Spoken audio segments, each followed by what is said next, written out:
Bonjour chers frères et sœurs. Comme nous sommes Israël spirituel, écoutez ce que le Seigneur nous dit dans Jérémie au chapitre 10 à partir du verset 1er. Écoutez la parole que l'Éternel vous adresse, maison d'Israël. Ainsi parle l'Éternel. N'imitez pas la voix des nations et ne craignez pas les signes du ciel parce que les nations les craignent. Car les coutumes des peuples ne sont que vanité. On coupe du bois dans la forêt, la main de l'ouvrier le travaille avec la hache, on l'embellit avec de l'argent et de l'or, on le fixe avec des clous et des marteaux pour qu'il ne branle pas. Amen. Bonjour mon frère, bonjour ma soeur. Si dans ces moments particuliers tu te sens seul, si dans ces moments difficiles tu as le cœur brisé, si tu n'as personne en qui te confier, j'ai une parole pour toi aujourd'hui. Que nous dit la parole? Dans Psaume 147, verset 3, elle me dit « Il guérit ceux qui ont le cœur brisé et pense leurs blessures. » Qui est ce « il » ? C'est tout simplement Jésus. Et il n'attend qu'une seule chose, que tu l'acceptes dans ta vie. Et à partir de ce moment-là, tu seras rempli d'une joie immense. Sois béni. Bonjour. J'aimerais partager une petite pensée. C'est l'histoire de Joseph. Joseph qui a été vendu par ses frères. Bien sûr, je voudrais attirer votre attention à ne pas juger leurs actes.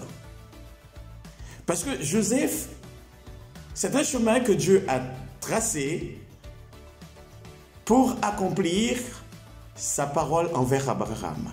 Regardons plutôt l'acte de Joseph. Le verset qui me vient à la tête, c'est Romains 12, verset 21. Ne te laisse pas vaincre par le mal, mais en toute chose, surmonte le mal par le bien. Bonjour, j'ai une bonne nouvelle à vous partager. Pendant cette période de pandémie, le monde était dans la panique. Beaucoup disaient même que c'était la fin du monde. Et oui, tout cela ne sont que des signes. Oui, Jésus-Christ revient bientôt.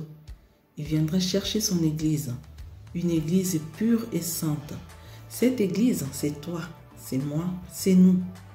Pour cela, nous devons nous préparer, bien-aimés, car nous ne savons ni l'heure ni le jour. Pour cela, je vous invite à lire avec moi dans Abdias 1, 15. La Bible nous dit « En effet, le jour de l'Éternel est proche pour toutes les nations. On te fera comme tu as fait. Tes actes retomberont sur ta tête. » Bien-aimés, nous ne savons ni l'heure ni le jour, car Jésus-Christ viendra comme un voleur dans la nuit. Quitte à nous de nous préparer, d'être prêts pour le recevoir. Pour cela, nous serons jugés selon nos actes et nous devons nous préparer. Que Dieu nous bénisse.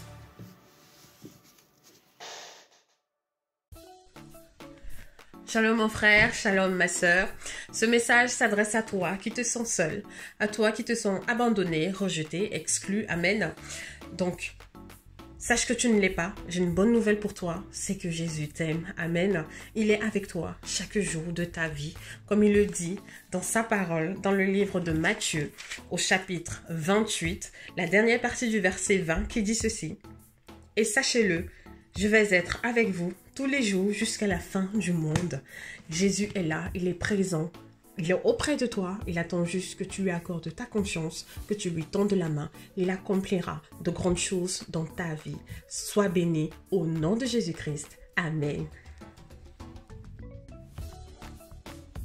Bien-aimés dans le Seigneur, la Bible dit en Jean 3,16 « Car Dieu a tant aimé le monde qu'il a donné son Fils unique afin que quiconque croit en lui ne soit pas perdu, mais qu'il ait la vie éternelle. » Pour avoir cette vie éternelle, il faut que tu sois soumis à la parole de Dieu.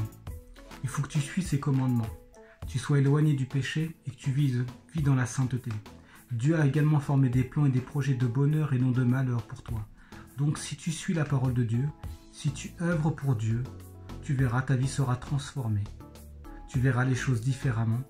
Ton mode de vie sera différent. Mais tu vivras dans le bonheur. Dans le bonheur. À toi de partager la parole de Dieu. Amen. Bonjour peuple de Dieu, j'espère que vous allez bien. En tout cas, moi je vais super bien par la grâce de Dieu. Aujourd'hui, je viens avec une parole qui va nous fortifier. Que dit la parole de Dieu sur la persécution? Je vous invite tous à prendre votre Bible dans Matthieu 5, verset 10, qui dit ceci. Heureux ceux qui sont persécutés pour la justice, car le royaume des cieux leur appartient. Retenons ceci, car le royaume des cieux leur appartient. Alléluia. Donc tenons bon, car Dieu est avec nous. Il ne nous abandonnera pas, peu importe le moment. Amen. Shalom, shalom, la paix du Seigneur à tous.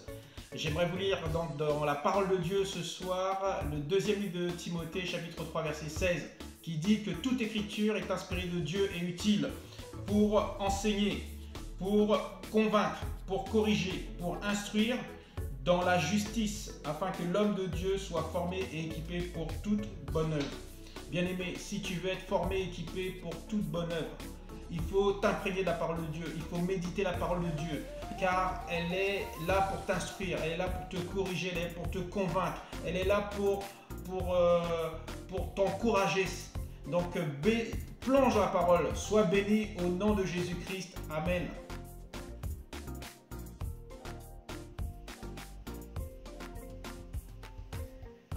Frères et sœurs, bonjour.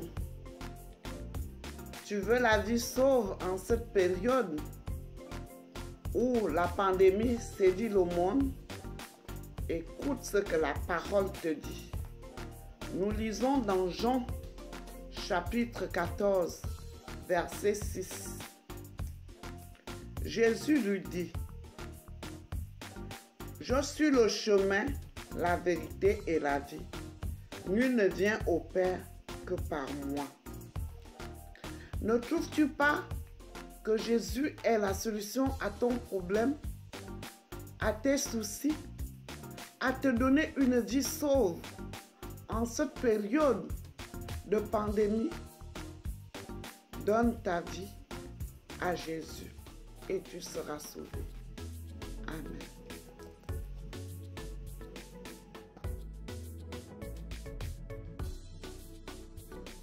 Bien-aimés, la parole de Dieu nous dit dans le livre de Jean 8 au verset 12, Jésus leur parla de nouveau et dit, « Je suis la lumière du monde, celui qui me suit ne marchera pas dans les ténèbres, mais il aura la lumière dans la vie. » Cette lumière, en tant qu'enfant de Dieu, elle demeure en nous. Même pendant cette pandémie, elle est là. Elle nous rassure, elle nous guide.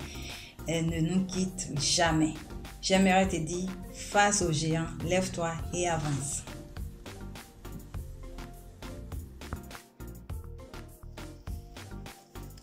Bonjour à toutes et à tous, j'ai une parole pour vous aujourd'hui. Alors je vous invite à ouvrir vos Bibles dans Philippiens 4.4. C'est le 4.4 de Dieu. Alors je lis dans Philippiens chapitre 4 verset 4. Que dit la Bible? Réjouissez-vous toujours dans le Seigneur. Je le répète, réjouissez-vous. Alors, ta joie ne doit pas dépendre des circonstances, de ce que tu traverses. Peu importe ce que tu traverses, réjouis-toi dans le Seigneur, car la joie du Seigneur est ta force. Alors j'espère que vous avez été bénis à travers toutes ces vidéos et que Dieu vous bénisse abondamment. Je vous aime dans le Seigneur.